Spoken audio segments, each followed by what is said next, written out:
Welcome. You are watching Line Screw 1. Well, hello tubers, hope you're doing well wherever you are in this crazy YouTube universe. Today we're going to talk about the things that the RV dealers and salespeople will not tell you, especially today. Don't buy an RV that's new right now, unless you can afford to pay cash, you got more money than God, you know who you are. This video ain't for you. So as you know, I've been living in my RV for 10 years, and part of the idea of owning an RV is you can travel more. Well, yes, I travel more by airplane because I save so much living in an RV. So you probably didn't think that that's the whole reason that I live in an RV. Keep the expenses right down so you can just parlay that money into airline fares and doing what you want elsewhere, because let's face it, fuel is expensive. And you know, I've been crunching some of the numbers, looking at, Googling averages in terms of depreciation, expenses for carrying costs, for borrowing money for an RV. It is absolutely ludicrous for a middle-income person. That's somebody that makes between 50 and 100 grand. If you make less than 50, don't finance an RV. For the love of God, don't finance an RV if you're not making at least 50 grand a year. Because, here's the deal. The average RV after 5 years is depreciated somewhere in the 30% range, somewhere between 32 and 39%. That's a whole lot of money. Yep, those dealers, they don't want to talk about that. They'd rather you not know how much of a depreciating asset you're buying. On top of that, you know, we all know that interest rates have gone crazy, and depending on your credit tier score, if you got El Stinko credit, you're going to be paying high teens to finance that RV. It's crazy. If you have good credit, probably 9%. Now, don't tell me about these teaser rates where it's 0 or 2% where the manufacturer buys down the rate. Yes, that does exist from time to time, but it's not really a genuine way of thinking about things, because the rebate you would get or the negotiated cash price would always be lower. They're just taking some of that price that you're paying for an inflated RV and buying down the loan price, so to tease you into buying a brand new unit. It's absolutely crazy. So, you know, you spend, say, 100 grand on a modest new RV, and that's going modest. Most people are spending 2, 3, 4, 500,000. Taking that depreciation of 26% after 5 years, paying that 10% or more interest rate. It's just nuts.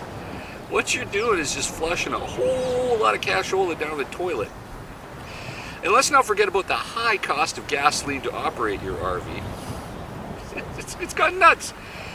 Insurance, RV insurance. And don't tell me, oh, I carry minimum liability. You're a clown. I carry $2 million. If I hit you somewhere on the streets of Albuquerque, you know I got $2 million of liability to make sure that you're okay. The last thing I want to do is put somebody in a wheelchair and say, dude, I'm bumming, dude. I'm going bankrupt, dude. Yeah, right. If that happened to somebody you loved or yourself, you really wouldn't appreciate it. So no minimum liability. Carry replacement value insurance. I always do. I'm a big insurance product guy. I never have a problem with carrying good insurance. So, you know, fire, theft, vandalism, collision, all that stuff. Good amount of liability insurance. That's going to cost you so much more now these years. Thanks to Trudeau economics and Biden economics and, you know, all that crazy cost expenditures that are hitting us hard here in the pocketbook. So I really don't know if you're the typical RV buyer. It's a middle income earner guy, you know, 50 to 100 grand, maybe a little bit more of their total family income. You're buying a depreciating asset, you're paying a lot of carrying costs to rent the money to actually buy the damn thing. You're paying an incredible amount to fuel it up to drive around. The RV parks are book solid and their rates are crazy high now. And thanks to all these damn YouTube influencers, they've all told everybody their favorite great spot that you want to go, that only you knew about. Well, now everybody knows about it, so you got to share it with the whole damn world. No thanks. No thanks. So, oh gee, what else have we got the cost? Oh yes, you go, well, I want to buy, Andrew, I want to buy an RV that's new because I get the warranty. Good luck getting the damn thing fixed. The quality control has dropped so much on these damn things. And even when you want to get that warranty work, they go, yeah, we can get it in about 4 months. Yeah, we're going to have it sitting around for a month or two, wait for parts. Yeah, we should have it ready for next spring for you. Right, great. Thank you, baby Jesus, for that wonderful warranty that I paid for that new RV. Yeah, right. It's just a bunch of hooey. You can go on YouTube and Google all these horror stories of badly made new RVs and warranty problems. It's lengthy. Somebody could actually do a full-length movie on that. It's horrendous. So, but you say, Andrew, I'm a stupid consumer and I love credit card debt and consumer debt and I just want to buy that RV and who cares? Well, I think there's probably only one type of person that could work, and I've met these people. There's a nice gentleman I met from Oregon once. He bought this fancy Class A RV, and he's on the Never Never plan, because these things are financed over 20 years. So you're underwater for at least the first 7, 8, 9 years.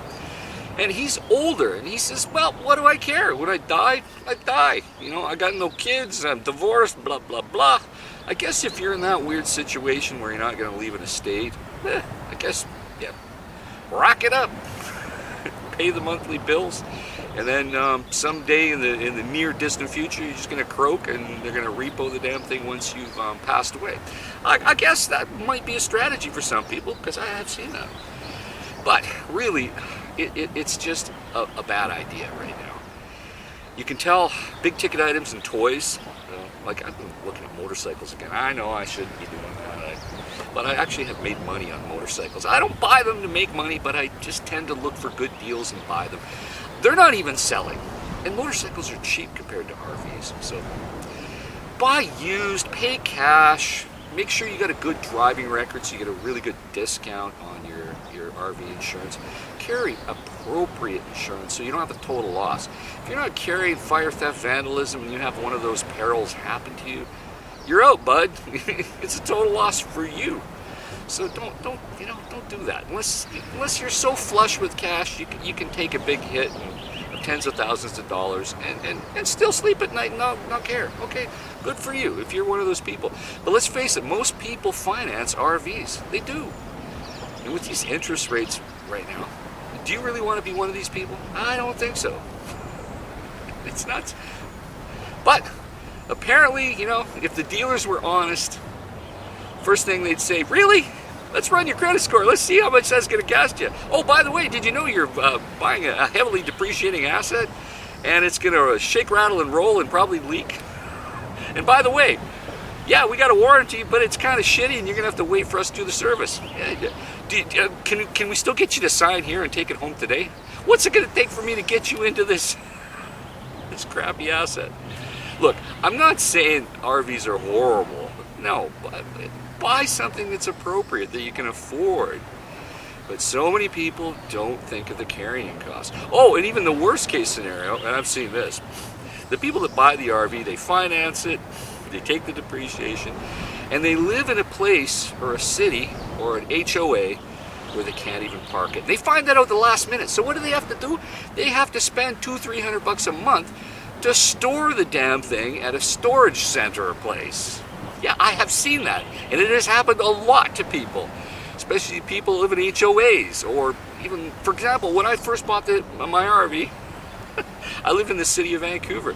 They got restrictions where you can't even park the damn thing more than 3 hours. But I know you're going to say, Andrew, but what about the homeless that park on the streets? Yes, they let the homeless miscreants get away with it, but if you're living in a house in East Vancouver and you're registered, your registration on your vehicle says you live there, oh, they're going to ticket the hell out of you.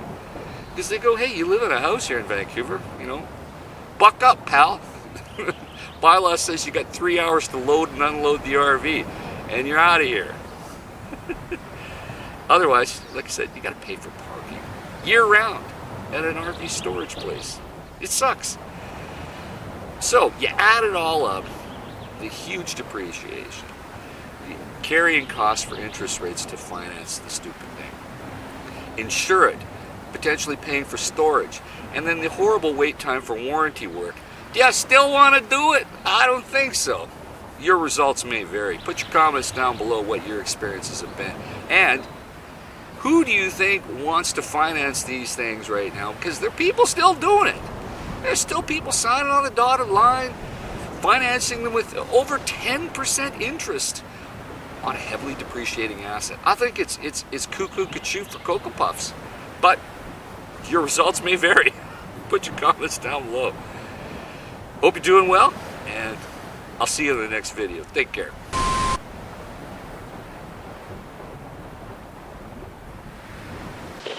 Can go to figure out what we've done, what we need to do. Yeah, I got you, I got you, I got you.